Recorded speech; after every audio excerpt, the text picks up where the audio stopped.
Mr. Sandman, bring me a dream. Hey everybody, welcome to the show. I'm your host Sandman. Today I'm going to be picking a Paclock 90A Pro.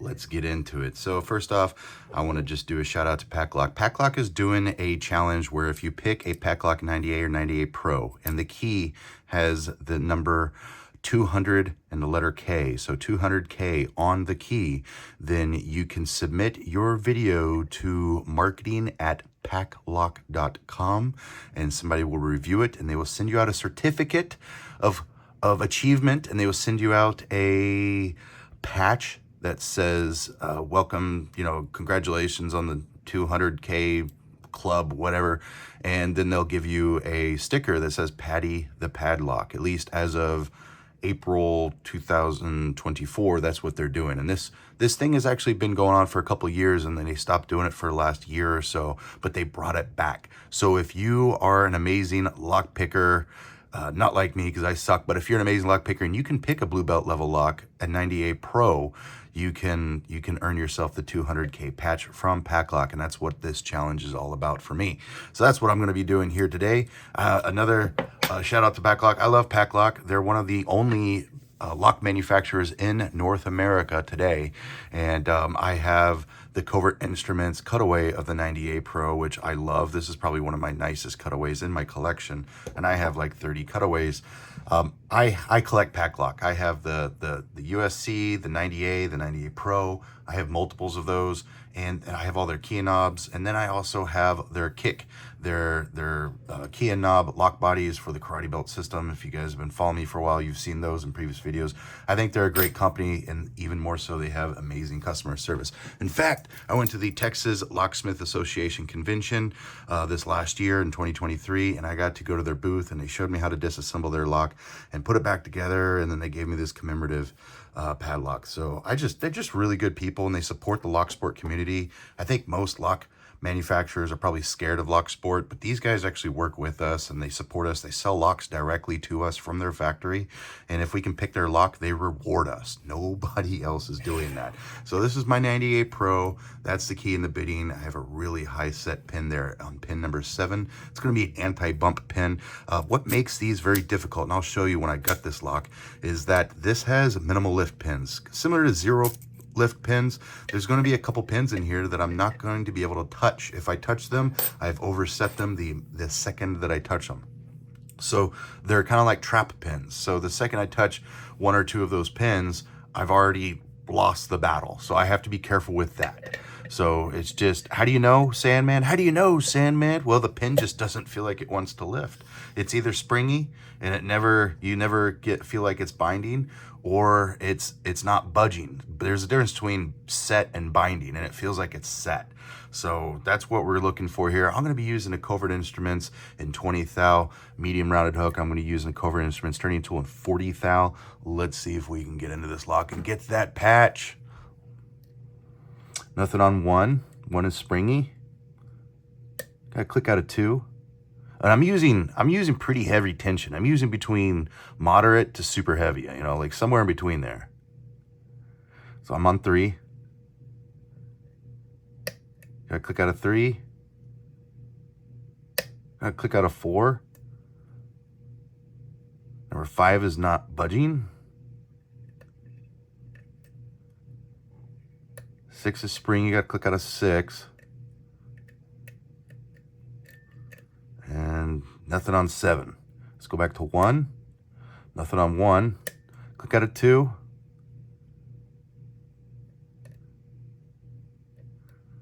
Oh, click out of 3. I was about to leave 3 alone, but then I got to click out of it. Nothing on 4. Oh, got a small click out of 5. Movement on 6. Let's go to 7. I'm not on 7. There it is. Oh, and I got it open. I'll take it. I'll take it. I'll take it. All right, let's gut this thing.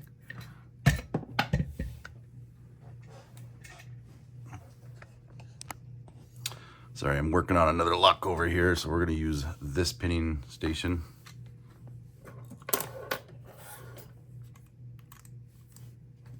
I'm so unprepared for this video. I'm sorry.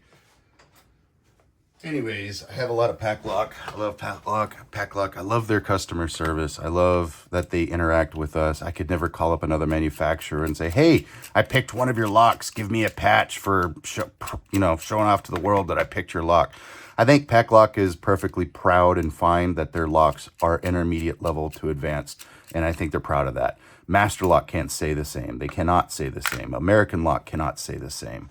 No other padlock manufacturer other than maybe ASA can claim that their locks are very difficult. And I don't know. Like, I love that Paclock has worked with the community on making their locks better, more pick resistant, as we're going to see as we get this thing. I'm very impressed with that. They're so accepting of our community, and so much so that they're willing to support us in the endeavor of locksport.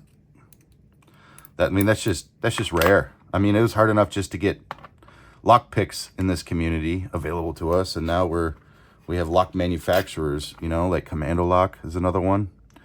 So, I mean, these are much harder than Commando Lock, by the way. So, Commando Lock is a great company for working with the locksport community, but this company has made just leaps and bounds farther than Commando Lock ever will, as it pertains to difficulty.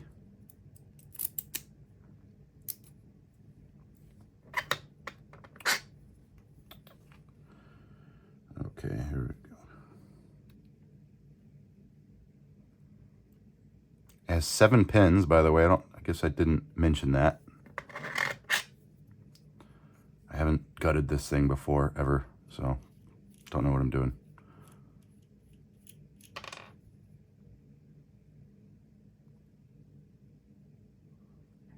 Here we go. All right, so as you can see, there's 7 key pins there. Let me see if I can zoom in for you.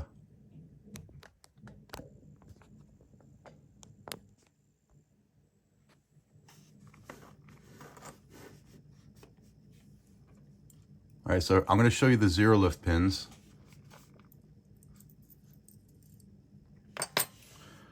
So what we're looking at here is, with that key removed, we see pin stack number 1 is a minimal lift, dare I say a zero lift, and pin stack number 5 is the same thing. So essentially, if I had a driver pin on top of 1 and 5, if I just had pin stack 1 and pin stack 5 installed and all the other pins removed, I would be able to rotate this plug without having to pick that lock. I could stick a turning tool in the plug and rotate it, because 1 and 5 are so high that they're essentially sitting at that shear line.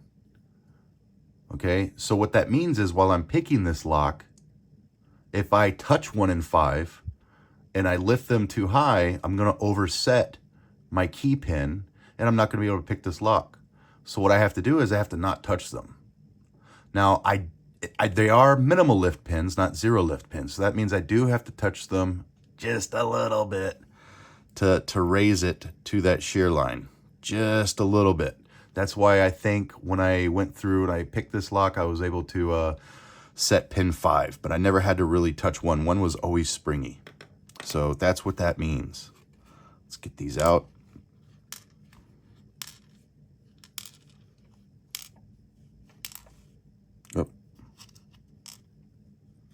And then pin number 7, the driver pin, should be a bump stop pin, an anti-bump pin. We shall find out. Where are my tweezers? So disorganized for this video.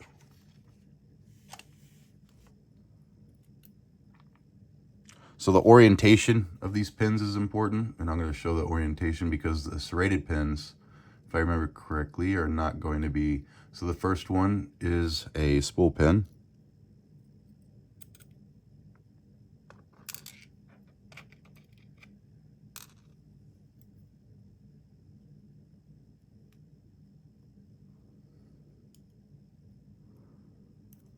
Next pin is serrated. And let me show you what I was talking about with these serrated pins.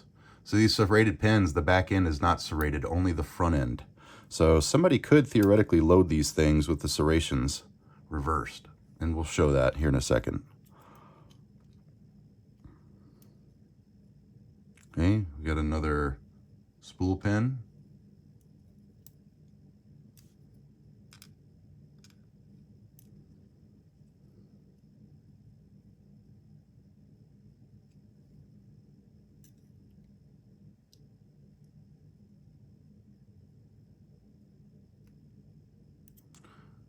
Hey, we've got another serrated pin.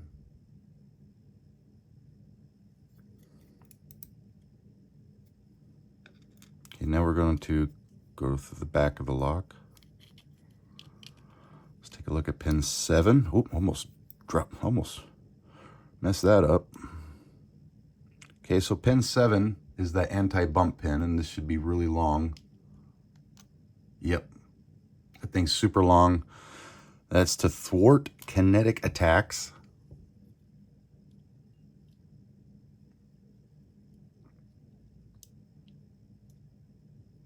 This pin number 6 is serrated.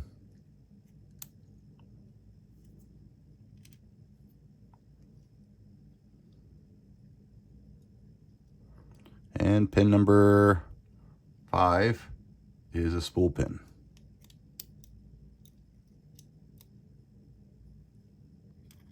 And the rest are all springs.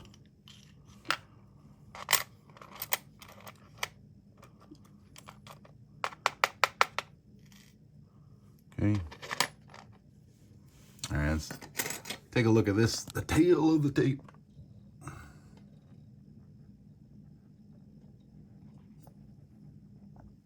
All right, so there is no counter milling in here. And what we have is just our spool, serrated spool, serrated. I put it down upside down, but it was installed correctly. Spool, serrated, and then we have our anti-bump pin. I think this is a really great lock. It's definitely a blue belt lock. It's 7 pins, and they're all security pins, so that's what ranks it blue belt. It's just a little bit harder than a master lock. Master lock would, American lock. American 1100 would only have 5 pins that are all security pins, whereas this has 7 pins in total. If you wanted to make this a purple belt level lock, if you're listening to me, Paclock, I would recommend counter boring or counter milling pin stacks 2 and 4 and 6. So 2, 4, and 6, so that way they actually interact with the serrated driver pins there. And I think that would make it super difficult. I don't know what rank that would break it, but it would probably make it more closer to maybe purple or brown.